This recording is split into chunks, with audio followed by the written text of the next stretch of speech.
आग देना, आग देना, अग्नि देना, हुक्का भरना है। वह माई आग सलगावे थी, कभी बुझ जावे थी, फिर मारे थी फूक धुम्मे में, आंखें उसकी लाल हो रही।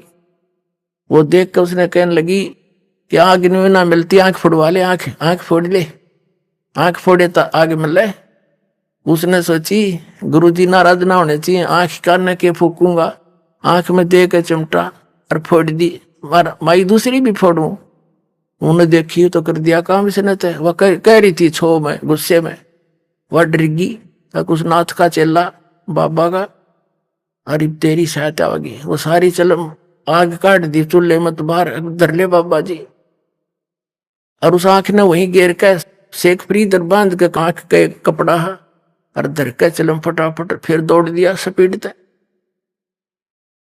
अब उस गुरुदेव ने 5 मिनट बाट देख के इंतजार करी, 6 मिनट करी, 7 मिनट, 8 मिनट, फिर आवाज लगाई रहा शेख फरीद, हुक्का नहीं लाया। अब वो थोड़ी दूरी पे था, उन्हें फिर दूसरी आवाज लगाई रहा, कित बर गया। उसने सुन गई आवाज है, गुरुजी आवाज लगा रहे हैं। कहने लगा आ गया गुरुजी, आ गया गुरुजी। कहने लगा रे आ गया कि देर कर दी गुरुजी, ऐसे ऐसे आग बुझ गई थी, इस गांव से जाके लाया हूं। अच्छा रख दे। वो तो हुक्का पीने लगा। कहने लगा आंख के लाग गया, जैसे जल्दी में होता ना ऐसे ऐसे हो गया, बस कोई कोई खास बात नहीं। अब गुरुजी तो पी के हो गया। माई ने सोची है तो बात बिगड़ गई। अरे यू गुरुजी इसका न पता लगेगा तो पता नहीं के शराब दे देगा। वह लेकर वह आंख धर का एक ढक्कन पे और ले आई। महाराज जी आगे रोने लगी, महाराज जी माफ कर दो, मेरे गलती होगी नहीं होगी। अब वो संत सोचा क्या होगी माई, आपका चेला गया था कि नहीं लेने, और मैं धूमे में दुखी हो रही थी। यू कहने लगा माई आग दे दे। मेरे से गुस्से में बात निकल गई, स्वाभाविक कि आग वैसे नहीं मिलती, आंख फुड़वानी पड़े। इसने जब चिमटा दे आंख काट दी। अन्य बोला माई दूसरी भी काट दूं, निकालूं। और महाराज जी मेरे गलती होगी, माफ कर दो, मैं माफी मांगन आई हूं। अब उस गुरु ने कहा कि शेख इधर आ फरीद। बुलाया, कहा जी जो कपड़ा क्यों बांध रखा है। जी बेसाफ की दया है। खोल इस कपड़े ने। कपड़ा खोल लाता, आंख नो की नो पाई इसकी, लेकिन थोड़ी छोटी होगी।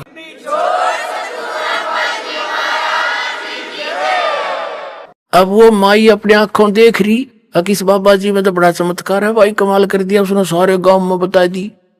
अगर आंख ही आ रही और उसकी आंख नो की नो कर दी उस संत ने।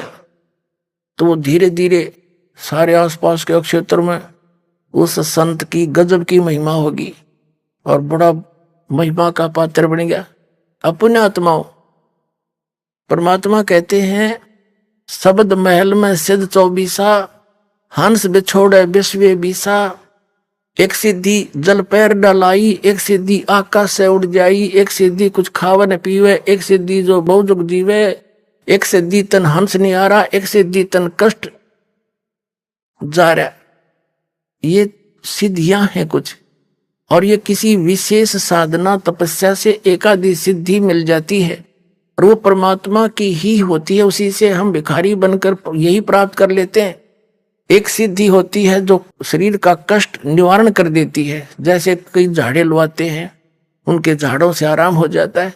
तो वो झाड़े ला सके हैं, अगले जन्म में बन गया गधा, बताओ झाड़े का कैसा रल गया। तो कहने का भाव ये है कि इतना सिद्धि युक्त संत और उसका चेला शेख फरीद तो निश्चिंत हुआ बैठा था। शेख फरीद तक जो गुरु जी कहे फाइनल है, ये तो इतने सिद्ध पुरुष है, मेरी आंख भी ठीक कर दी। गुरु जी की मृत्यु होगी, वहां चेलों की खेचातानी होगी। शेख फरीद आश्रम छोड़ के, और जैसा गुरु जी ने बताया था तपस्या करने से भगवान प्राप्ति होगी। पहले तो वैसे तपस्या करी, फिर सोचा भाई भगवान पाना है, निकले इसीलिए हैं। बाहर बैठने से कौवे कावे मच्छर वच्छर गणे तंग करा करते। उसने क्या किया, एक कुआं था वृक्ष के नीचे, और उस टहनी के बांध के रस्सा, और कुएं में उल्टा लटक गया, पैर बांध गया। और सारा उसके रहे अंदर रहे, बाहर आकर थोड़ा सा आहार करे, फिर वापस उसमें चला जा।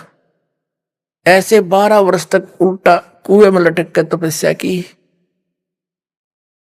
वो जब बाहर आकर बैठा, काफी देर सुस्ता रहा, सुस्ताने के लिए बैठ गया, एक लकड़ के कड़ ला के कमर लगा के।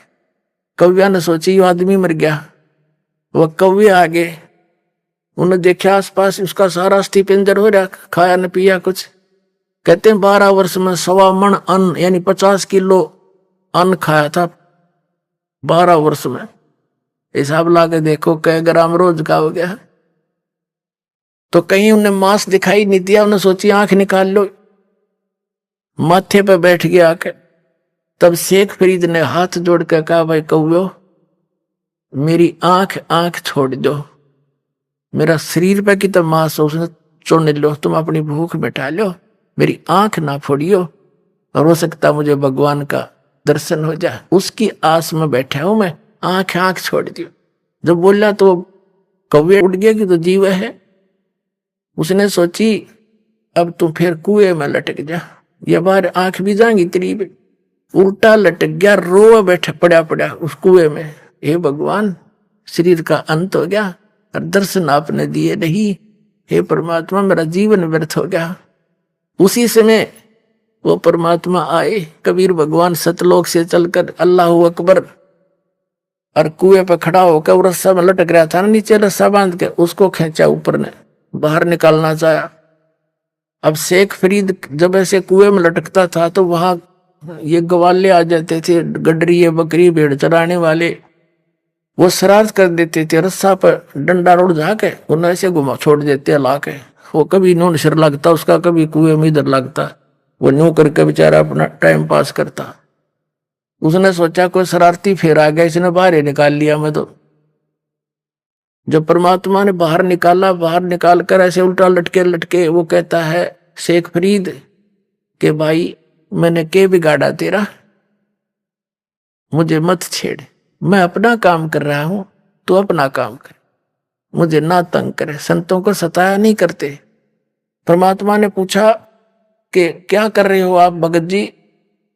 कि मैं परमात्मा के दर्शनार्थ, परमात्मा पाने के लिए और भगवान के दर्शन दीदार करने के लिए मैं अपनी साधना कर रहा हूं।